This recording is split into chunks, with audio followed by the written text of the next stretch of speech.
اللہ اور اس کے رسول کی شریعت کو چیلنج مت کرو.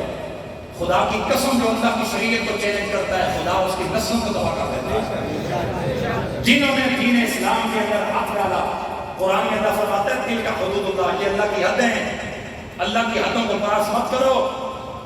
یہ ریڈ زون ہے، اگر ریڈ زون کراس کرو گے تو مارے جاؤ گے. آپ کو پتا ہے کہ یہ قانون ہے لا کا کہ جو ریڈ زون کو کراس کرتا ہے اور وہ باغی کہلایا جاتا ہے. اگر ریڈ زون کو کراس کر کے وہ مارا جائے تو اس کے خلاف کوئی بھی قانون حرکت میں نہیں آتا. اس نے ریڈ زون کو کراس کیوں کیا؟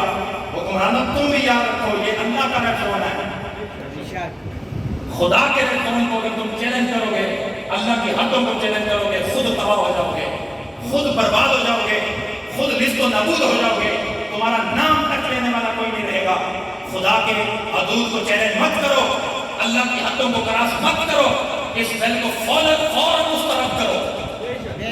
جو میرے ساتھ ہیں اسے ذرا ہاتھ کھڑے کریں تاکہ پتہ چلے کہ جذبہ ایمانی ہمارے اندر ہے. ہم اسلامی جمہوریہ پاکستان کے پاکستان کا مطلب کیا؟ پورے ریاست کا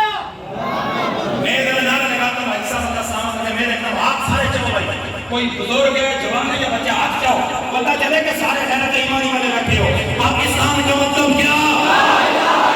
سارے بولو پاکستان کا مطلب کیا؟ دستور ریاست کیا ہوگا؟ محمد رسول اللہ. دستور ریاست کیا ہوگا؟ دستور ریاست کیا ہوگا؟ اور اسی طریقے سے ہاتھ اٹھا کے یہ اتنا بڑا اجتماع جمعۃ المبارک کا یہ اس بات کا اماد ہے. ہم اپنے حکمرانوں کو یہ بتا دینا چاہتے ہیں کہ یہ جو تم نے غیر آئینی اور غیر شرعی بل پاس کیا ہے اس کو فوراً مسترد کرو. ہم بالکل اس کے خلاف ہیں، ہم احتجاج کرتے ہیں کہ یہ پاکستان میں جو بل پاس کیا گیا ہم جنسی کا اس کو فوراً مسترد کیا جائے. بے شک ہاتھ اٹھائے کرو. کون میرے ساتھ ہے؟ سارے. اللہ آپ کو سلامت رکھے، اللہ آپ کو آباد رکھے.